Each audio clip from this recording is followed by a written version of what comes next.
proposition de l'ANDES, le gouvernement s'est employé aussi à essayer de trouver et construire des réponses adaptées à destination des collectivités, puisqu'on le sait bien, c'est dans les territoires que se construisent les transitions énergétiques et écologiques. Aujourd'hui, nous, à l'ANDES, nous avions essayé de, on va dire, travailler pour qu'on ait un complément au dispositif France Relance, qui avait été lancé par le gouvernement également en 2021-2022, un peu plus de 100 millions d'euros dédiés à la rénovation énergétique des bâtiments. Un dispositif qui a très bien fonctionné, alors même si avec l'ANS, on était sur des formats calendaires souvent très resserrés, des exigences en termes d'avancement et de maturité de projet, là aussi Oui. important. Il n'empêche que Salut Kamel, ça va? aujourd'hui, ce Bon, et que la dispositif France situation, il Relance, bloque ou pas, la ref?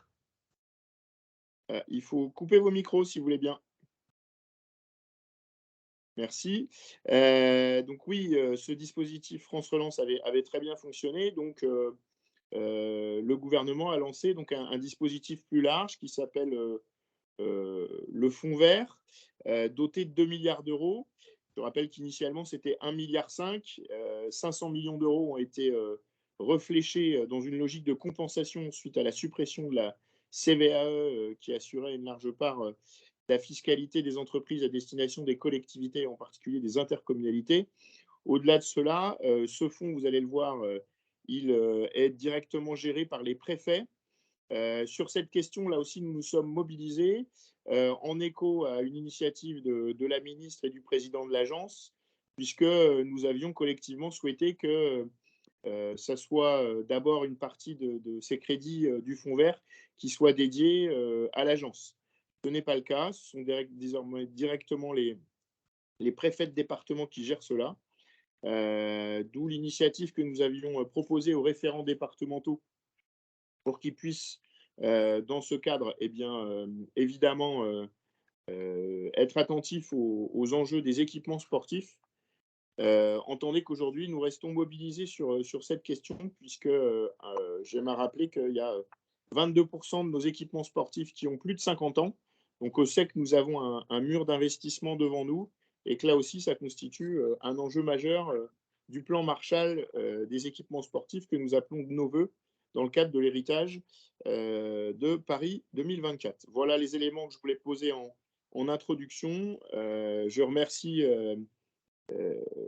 Simon, Gwenaël et Lewis qui se sont mobilisés pour préparer ce petit-déj pour vous donner les clés essentielles pour bien comprendre l'utilisation de ce fonds vert. Voilà, excellente matinée à tous. Merci Vincent. Donc on débute tout de suite.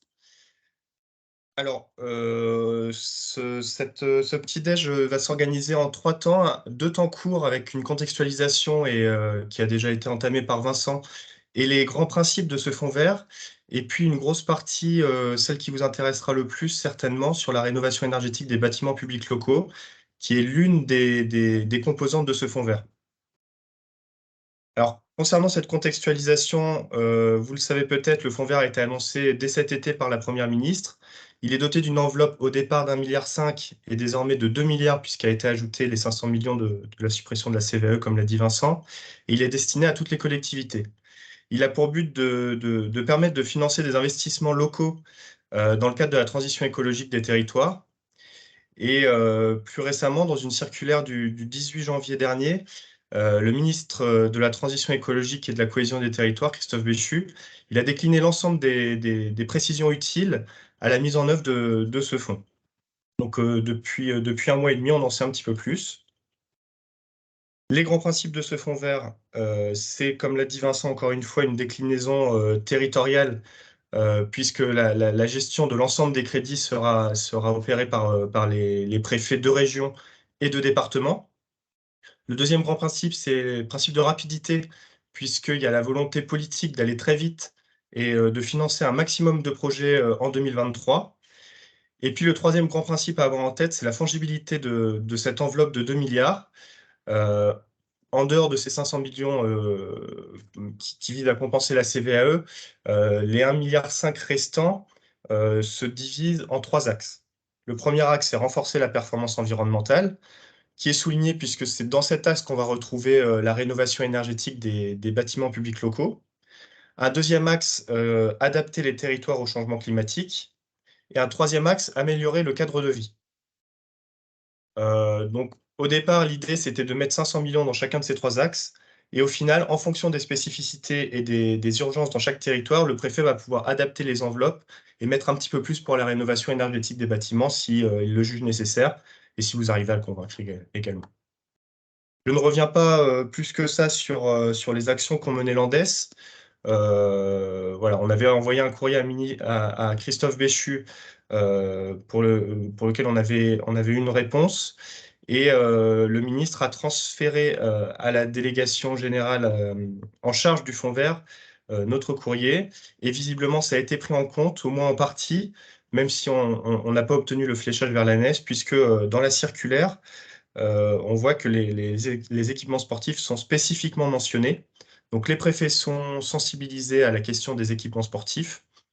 Et l'ANDES on a remis une couche, si je puis dire, avec le courrier qu'on vous a transmis, qu'on a transmis à l'ensemble des référents départementaux de l'ANDES pour voilà, insister et sensibiliser.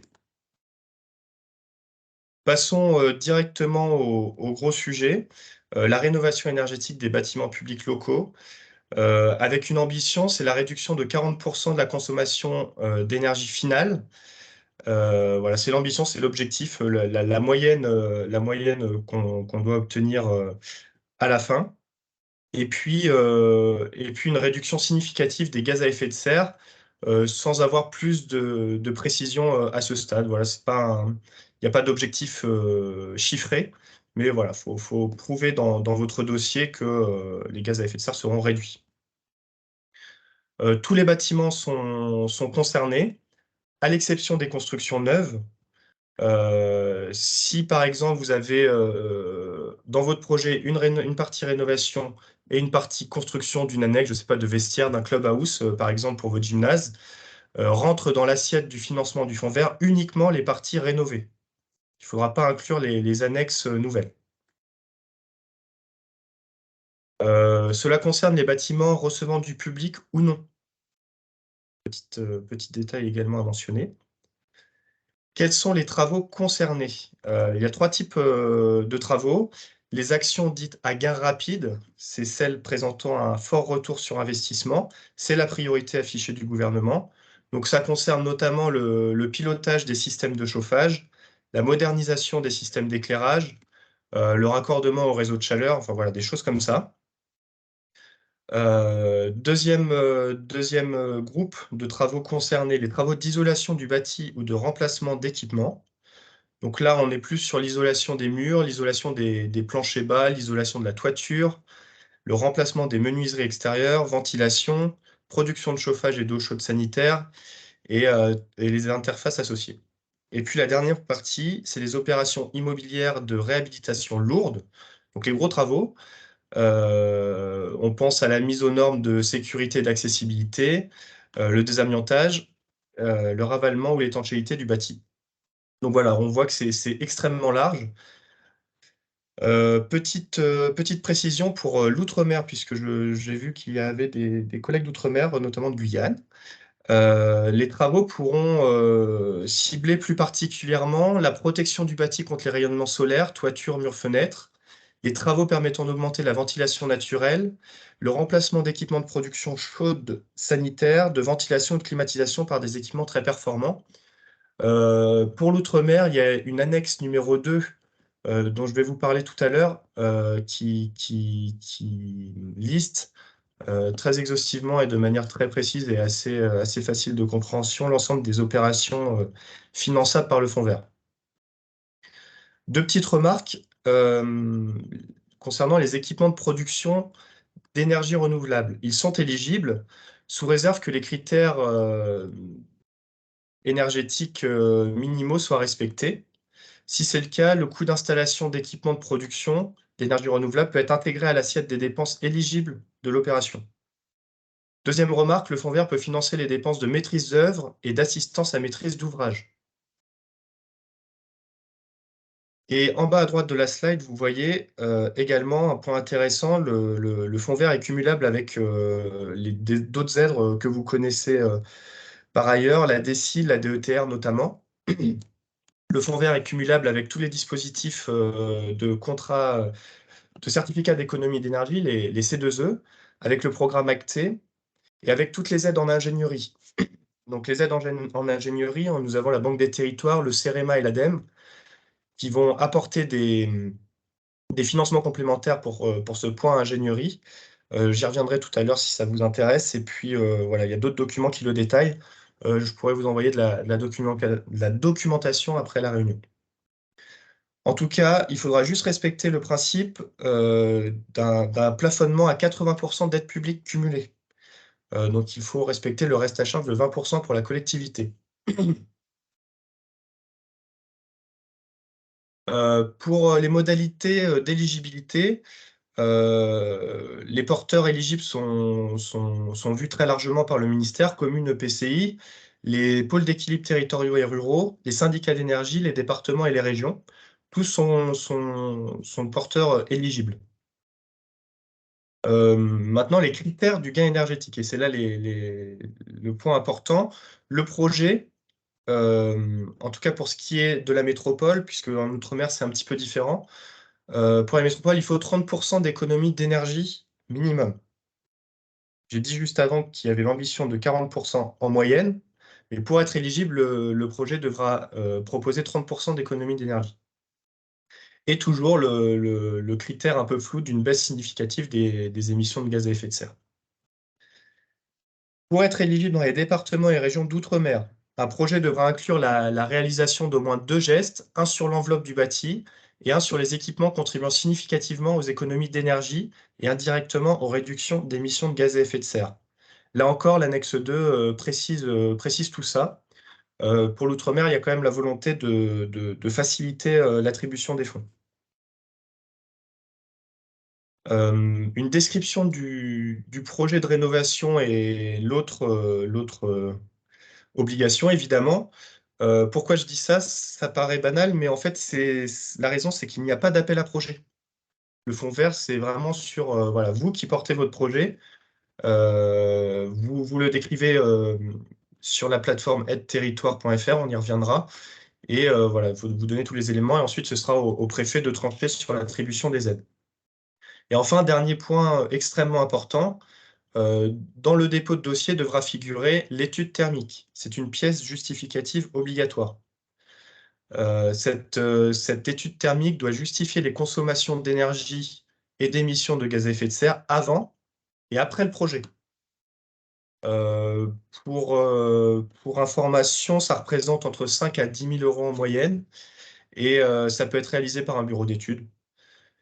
Et ces dépenses engagées pour la réalisation de cette étude thermique sont éligibles au fonds vert et donc à intégrer au projet. Où, quand et comment déposer ma demande? Alors quand déjà, bien avoir en tête, tous les projets sont éligibles du moment où la notification de marché n'a pas été publiée. Donc c'est vraiment le point de départ, c'est avant la notification de marché qu'il faut faire la demande de fonds vert. Parce que ce sont des subventions d'investissement. Donc les travaux ne peuvent pas commencer avant. En ce qui concerne l'ingénierie et les études en tout genre, pas de souci si c'est déjà engagé. Ça ne bloquera pas l'attribution des fonds. Et en plus, ça peut être intégré au fonds vert et être financé. Ensuite, une fois que les fonds sont attribués, le démarrage des travaux doit intervenir dans les 2 ans après l'attribution de l'aide. Donc, ça laisse la possibilité à des projets peut-être moins mûrs, moins aboutis d'être financés. Mais attention sur ce point-là, encore une fois, les préfets sont souverains et des projets moins mûrs seront moins financés, évidemment. Alors, comment ensuite? Je viens de le dire, il n'y a pas d'appel à projet. Il faut respecter les critères présentés juste avant, donc les 30%, les gaz à effet de serre, l'étude thermique et la description du projet. Puis les préfets étudient le sérieux de la demande Et encore une fois, concernant les taux de subvention, il n'y en a pas. C'est seulement la règle du 80% maximum qui est appliquée. Et où? C'est la question qui doit vous intéresser maintenant. Sur la plateforme aide-territoire.fr, voilà, en fait ça, on rassemble en une seule plateforme les aides financières et les aides en ingénierie mobilisables pour l'ensemble des projets locaux, pour les collectivités. Et donc le fonds vert est l'une des aides mobilisables sur cette plateforme. Pour les besoins en ingénierie, au-delà de l'appui financier au projet des collectivités, le fonds vert peut financer ces prestations. Ça s'adresse aux porteurs de projets qui en ont besoin pour faciliter la mise en œuvre de projets financés par les mesures du fonds vert. On parle de fonds vert ingénierie. Le fonds vert peut aider les collectivités à faire émerger des projets à forte ambition environnementale sur une enveloppe dédiée à des prestations d'ingénierie d'animation, de planification ou de stratégie. Là encore, les demandes en aide d'ingénierie devront être déposées sur la plateforme aide-territoire.fr. Et actuellement, il y a 29 aides en place. Vous voyez sur la droite, je vous ai mis une petite capture d'écran de 2 aides pour être accompagné pour la rénovation énergétique des bâtiments publics, là encore. La première, c'est par la Banque des Territoires, et puis la seconde par le CEREMA. Vous voyez sur la gauche que l'onglet est quand même assez facile d'utilisation. Je pourrais vous partager mon écran après au moment des questions si vous le souhaitez pour naviguer ensemble en partage d'écran sur le site. Donc voilà, sur le site, vous voyez Fonds vert, aide territoire, présentation générale, foire aux questions, qui pourra répondre aux questions qu'on n'aura pas élucidées aujourd'hui. Les aides en ingénierie dans un onglet spécifique. Et puis les événements, c'est s'il y a des webinaires complémentaires d'information. Si on prend l'exemple de l'aide en ingénierie de la Banque des Territoires, donc le premier des 2 exemples, la Banque des Territoires va mobiliser pour le fonds vert 1 milliard de prêts et 207 millions d'appui en ingénierie. Son offre s'inscrit dans l'ensemble des axes du fonds vert, dont la rénovation énergétique des bâtiments publics locaux. Pour cela, la Banque des Territoires cofinance des études pour accompagner le montage de la structuration de projets et investit dans les sociétés de projets d'énergie renouvelable ou dans la rénovation des bâtiments publics, par exemple. La Banque des Territoires propose un appui territorialisé pour prendre en considération les spécificités des territoires du littoral, de la montagne, de la ville, notamment dans le cadre des programmes Action Cœur de Ville, Petite Ville de demain et Avenir Montagne. Ça peut avoir son importance. Son offre s'adresse à toutes les collectivités, à leurs satellites et aux opérateurs privés d'opérations innovantes à impact territorial. Et n'hésitez pas à vous référer aux référents régionaux de la Banque des Territoires si vous voulez en savoir plus sur cette aide. Voilà, quelques ressources complémentaires. Je pourrais vous envoyer ça également par mail après la réunion. La plateforme Aide Territoire, voilà, je vous ai mis le lien. La circulaire fonds vert adressée au préfet de région est disponible en ligne également sur le site Légifrance. Le guide fonds vert à l'intention des décideurs locaux, qui avait été publié en fin d'année dernière, est également disponible sur le site du ministère de la Transition écologique. Et puis, surtout, votre petite mine d'or opérationnelle pour ce fonds vert, c'est le cahier d'accompagnement. Il existe un cahier d'accompagnement par aide, et donc celui sur la rénovation énergétique des bâtiments publics locaux est disponible également sur Aide Territoire ou sur le site du ministère. Donc n'hésitez pas à le parcourir, il est très rapide, il fait 15 pages avec les annexes comprises, donc c'est pas trop long. Et puis dans ces annexes figure la liste des gestes de travaux éligibles dans les DROM, comme je l'ai dit, des précisions en annexe 2 sur l'étude thermique, si vous avez besoin de précision là-dessus. Et puis les offres de conseil, accompagnement et financement, dont celle de la Banque des Territoires dont je viens de vous parler, mais également celles relatives au fonds chaleur, celles du CEREMA, de l'ADEME, etc., etc. Voilà, j'en ai fini pour ma petite présentation. Je vous laisse maintenant prendre la parole et poser vos questions si vous en avez. Juste, Simon, je me permets avant que l'on passe aux questions-réponses, mais pour vous souligner le fait qu'il y a quelques priorités quand même dans l'instruction des dossiers. Alors, d'une part, évidemment, la baisse des consommations énergétiques, puisque c'est l'objectif même de ce fonds, mais également, il y aura une attention particulière sur les projets qui sont dans une démarche contractuelle, et notamment les CRTE, donc les contrats de relance et transition écologique, qui vise à regrouper toutes les actions que l'on peut connaître par ailleurs et qui étaient déjà en place avant, comme Action Cœur de Ville, revitalisation des centres-bourgs, etc. Et donc, c'est important que votre projet soit inscrit dans ces démarches contractuelles pour bénéficier d'une attention prioritaire lors de l'instruction.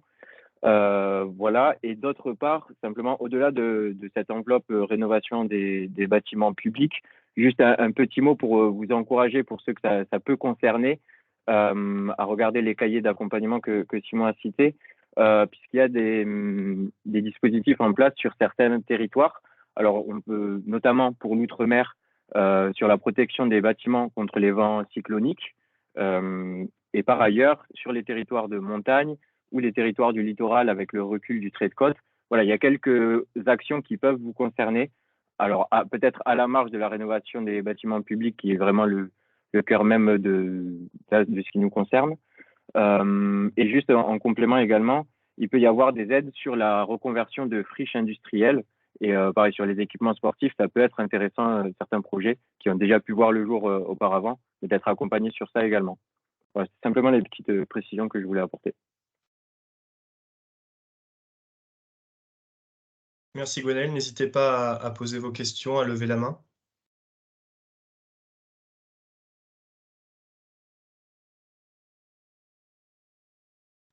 C'est Gilles, là. Vous m'entendez? Oui, Gilles. Oui, je voulais poser une question. Effectivement, l'ANDES nous a invités à faire un courrier au préfet. Et bon, moi, je me suis exécuté le 9 février. On n'a toujours pas de réponse. Est-ce que c'est normal? Est-ce que c'est l'ANDES qui reçoit? Est-ce que ça a bougé les lignes ou pas? Voilà, c'était un petit peu ma question.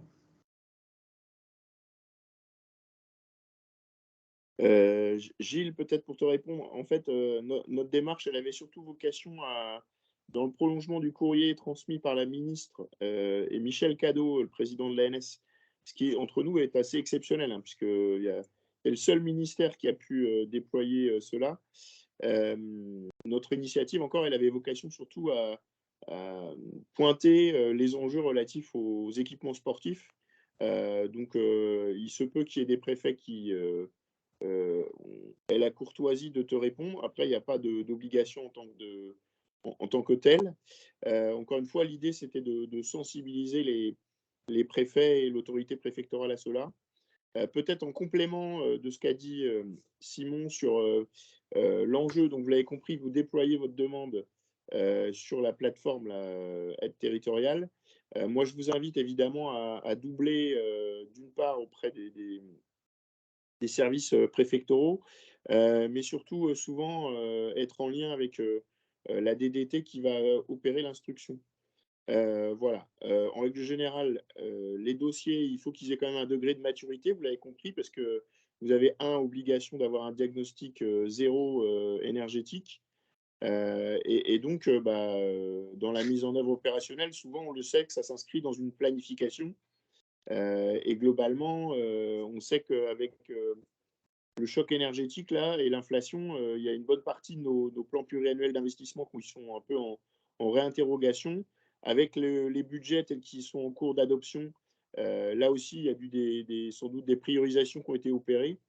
Donc, c'est dans ce cadre-là que vous êtes amené à opérer vos demandes de subvention. Mais en tout cas, sachez que c'est une belle opportunité et qu'encore une fois, on a pointé l'importance pour les équipements sportifs de pouvoir sortir du lot pour répondre quand même aux exigences actuelles, puisque je rappelle qu'il y a au moins 10% des équipements, en tout cas 10% de la facture énergétique qui est liée aux équipements sportifs dans nos communes.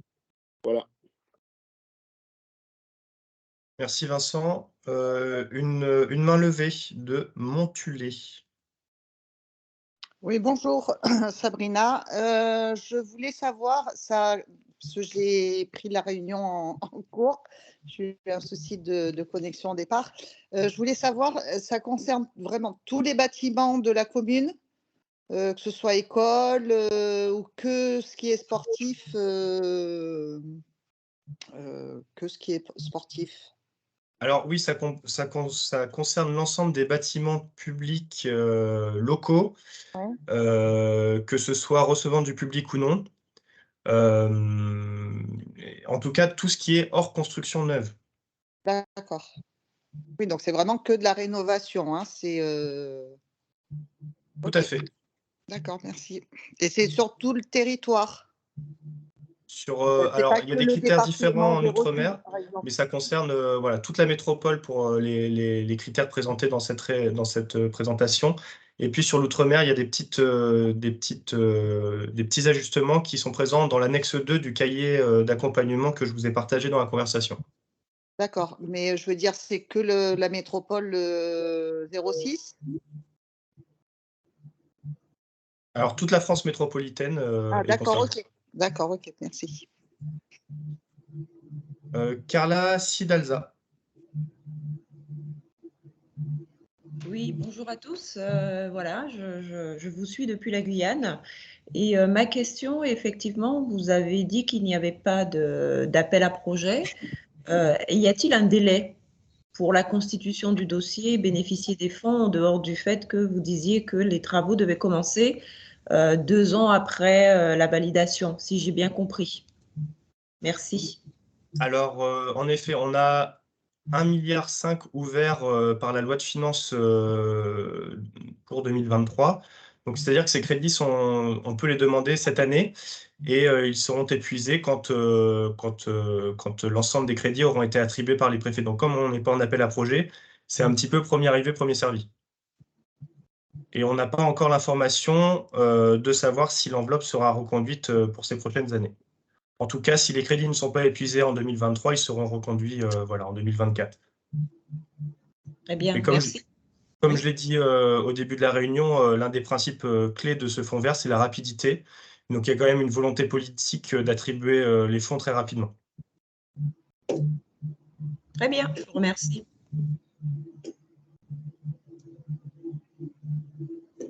Simon, peut-être pour répondre dans les questions dans le chat, il y a Monsieur Almeida qui demandait si l'aide à l'ingénierie peut porter sur un diagnostic entre rénovation et construction d'un établissement aquatique.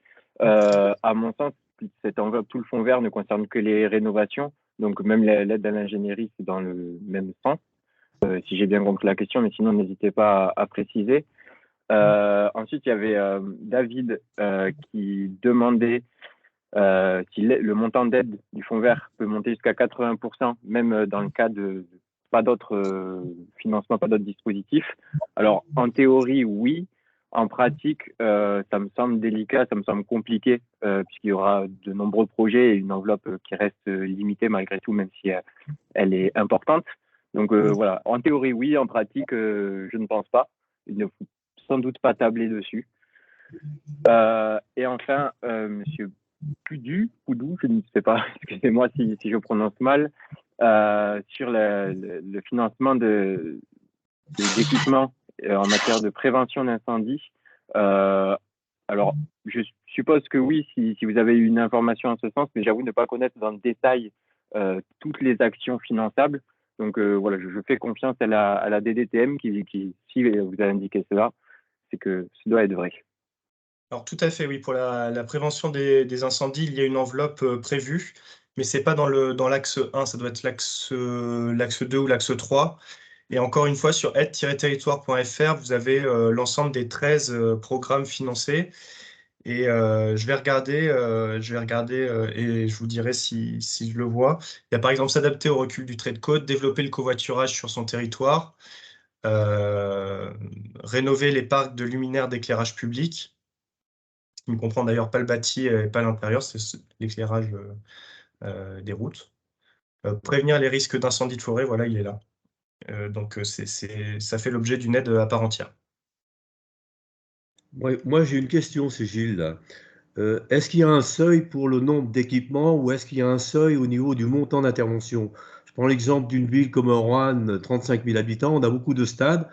Et effectivement, l'idée serait peut-être de rénover tout notre éclairage des stades, etc. Est-ce que le préfet va prendre en compte un seul stade ou si on lui présente la totalité, etc., est-ce qu'il va y avoir une possibilité? Je pars dans l'inconnu, là, je pose une question peut-être bête, mais voilà. Est-ce que c'est possible? Alors, dans le cahier d'accompagnement, il n'y a pas de minimum, ce qui posait problème d'ailleurs pour l'enveloppe France Relance. Et l'ANDES s'était mobilisé pour faire sauter cette barrière des 100 000. Donc, il n'y a pas de contre-indication dans le cahier d'accompagnement. Donc, ce sera le préfet qui décidera si le projet vaut le coup d'être financé. Ensuite, si vous avez plusieurs projets, ce qui est conseillé, il y a eu plusieurs présentations de préfets qui ont été faites pour présenter le fonds vert. Et voilà, soit vous pouvez présenter plusieurs projets dans un seul projet global, soit plusieurs demandes de plusieurs projets. Les préfets, visiblement, conseillent de faire plusieurs projets, de séparer les différents équipements. Et voilà, il n'y a pas de contre-indication juridique. Petit détail aussi pour rebondir sur ce que Gwenaël disait, on a dit que l'enveloppe serait plafonnée à 80%. Juste voilà, pour avoir en tête, par rapport aux fonds européens, et notamment le FEDER, le fonds vert est un élément qui permet de déclencher l'obligation de cofinancement national du fonds vert. Vous pouvez cumuler fonds vert et FEDER sans aucun problème. Alors, on a des mains levées dans l'ordre Gilles Franetti. Oui, bonjour, c'est l'autre Gilles. J'avais une question. On a entamé donc sur notre commune, ça fait 11 mois, une collaboration avec un cabinet qui travaille avec la région sud, Cap Énergie, pour ne pas le citer, sur la possibilité.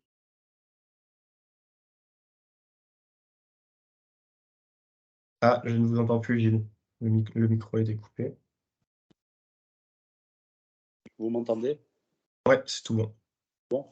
Donc, je disais qu'on a attaqué avec Cap Énergie, ça fait 11 mois, une étude sur la mise en place d'ombrières sur des espaces municipaux, à savoir le stade, une toiture d'école, la mairie. On a effectivement attaqué des études, on a délibéré pour un temps d'études. Est-ce qu'on peut raccrocher ce fonds vert à ce dossier ou est-ce que c'est déjà trop tard? On a été trop loin. Alors, si la notification de marché a déjà été publiée, c'est trop tard pour le fonds vert. Si vous avez seulement fait les étapes d'études, d'ingénierie, là, c'est pas de souci. Vous pourrez intégrer les coûts de l'ingénierie au fonds vert. Encore une fois, si le projet d'ENR permet 30% d'économie d'énergie du projet. Alors, sur la première question, effectivement, on n'a engagé que des finances sur les études, sur la rentabilité de la pose de panneaux photovoltaïques. Et sur les 30%, oui, on est au-delà, on est sur des équipements type stade, salle de sport, on passe sur à 80% d'économie. Merci pour la réponse.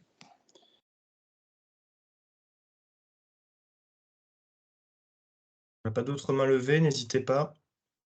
Non, par contre, il y a des questions dans le chat. Alors, en premier, il y avait monsieur Alice. Alors, je ne sais pas si tu as l'info, Simon, parce que moi, je n'ai pas vu d'informations en ce sens, sur le fait de déposer plusieurs dossiers sur l'année 2023. À mon sens, c'est possible, il n'y a pas de contre-indication, mais je ne sais pas si tu as d'autres informations. Oui, pas de souci, ça rejoint ce que je disais tout à l'heure. On peut diviser les projets pour faire plusieurs demandes. Et donc, en fait, ce qu'il faut comprendre, c'est qu'il n'y a pas de limite. Voilà, l'objectif du fonds vert, c'est de faire des économies d'énergie rapides.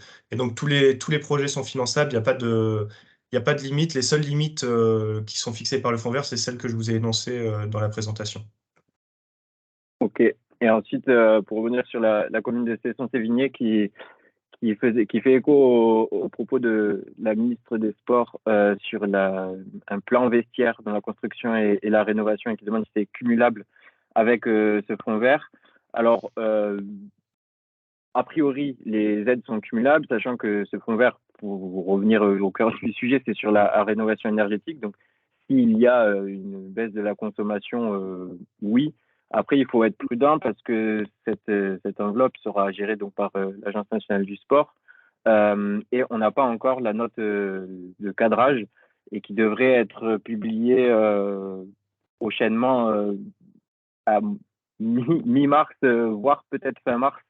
Donc voilà, ce sera à regarder lors de sa publication.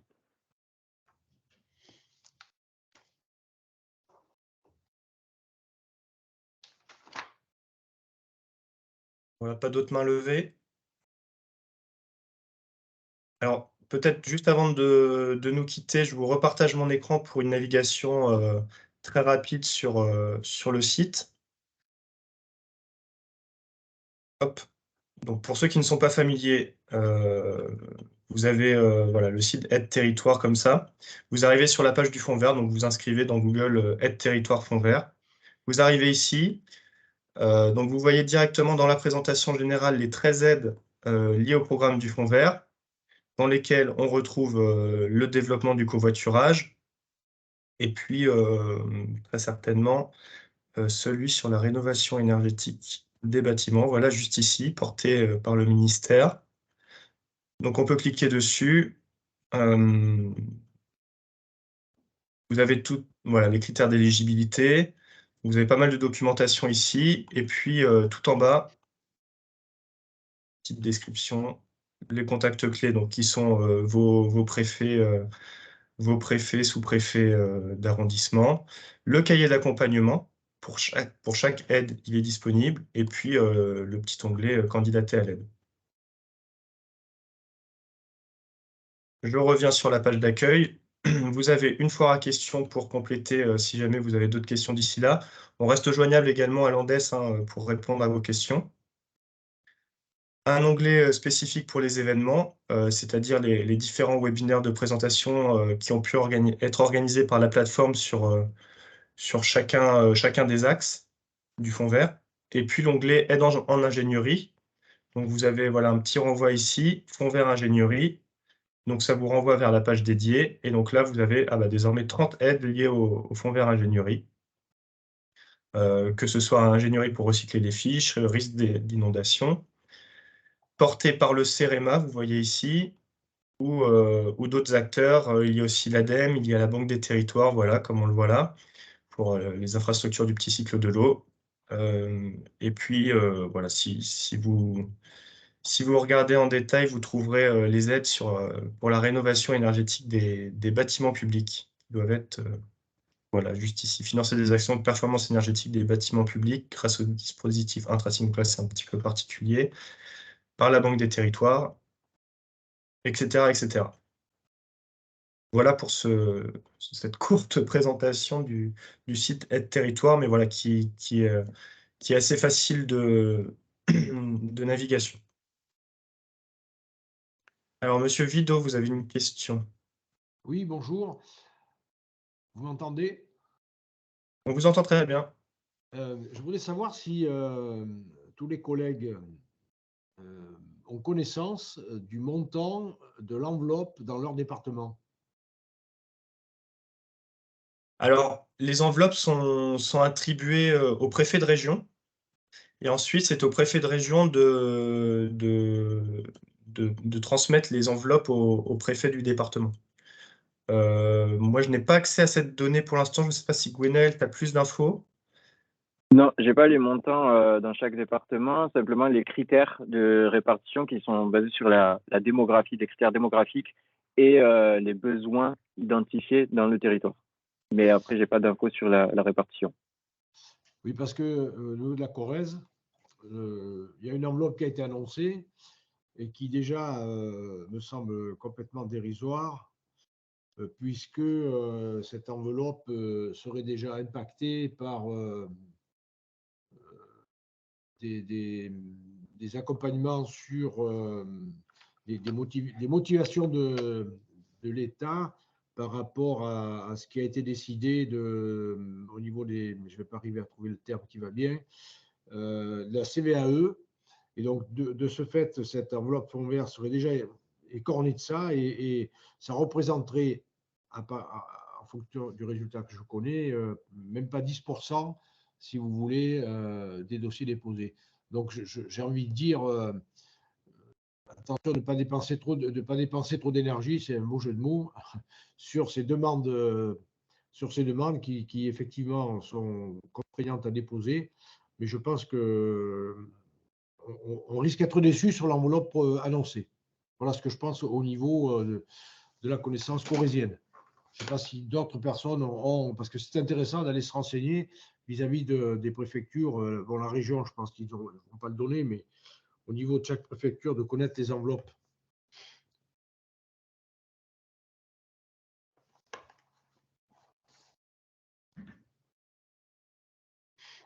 Merci. Pour revenir sur les discussions sur le LED là, dans le chat, voilà, on a vu passer là, dans la présentation générale du fonds vert là, sur le site Aide Territoire une aide spécifique à l'éclairage public qui exclut le renouvelage, le relampage des gymnases et de tous les bâtiments publics de manière générale. Donc, ce n'est pas éligible, c'est uniquement pour la voirie.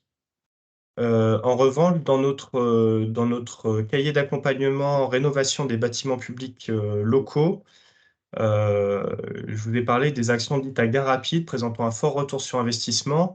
Dans ce cadre, la modernisation des systèmes d'éclairage est éligible. Voilà, petite précision. Voilà, s'il y a encore une question, une dernière question. Vincent. Non, juste en réponse à l'observation de Philippe, je pense quand même que les enveloppes affectées aux préfectures aujourd'hui ne sont pas stabilisées, premier point, puisqu'elles sont affectées en région, et que ça va vraiment, du fait du traitement au fil de l'eau, ça va vraiment être clairement le niveau des projets et de leur maturité qui va permettre en fait les affectations de crédit. Et pour le coup, ça veut dire que ce n'est pas corrélé en fait au niveau de CVAE potentiel que pouvait générer un territoire. En tout cas, c'est comme ça que je l'appréhende et c'est comme ça que c'est vendu. Je ne connais pas les spécificités de ton secteur du sud de la France, mais je sais en revanche que voilà, les enveloppes sont d'abord affectées en région et qu'ensuite ils se gardent la fongibilité potentielle de département à département.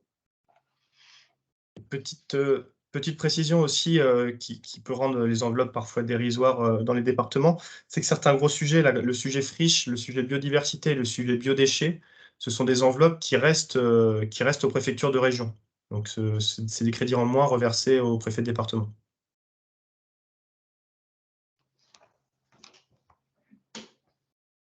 Voilà, merci à tous. Peut-être Vincent pour un mot de conclusion. Quand même, ouais, juste en conclusion, dire que bon, vous l'avez compris, ça reste une opportunité importante. Après, il faut y mettre la mesure, considérant qu'il faut vraiment que vous ayez quelques projets matures pour que vous soyez sans doute retenu dans un délai raisonnable. Cela n'empêche que, je vous l'indique, nous restons mobilisés, y compris dans le cadre de la préparation de la loi de finances 2024 et des enjeux d'héritage, autour du défi que constitue évidemment la rénovation du patrimoine sportif. C'est un enjeu majeur. Il y a un mur d'investissement devant nous.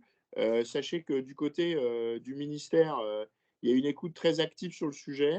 Nous travaillons activement avec celui-ci et on reste évidemment collectivement mobilisés, même si, encore une fois, le fonds vert ne répond pas sans doute à toutes nos attentes. Il n'empêche que c'est une belle opportunité. Donc, eh bien, on vous invite à la saisir. Et puis, vous l'avez compris, nos collaborateurs précieux, Simon, Gwenaël, Lewis, se tiennent à votre disposition pour cela. C'est aussi ça le sens du réseau.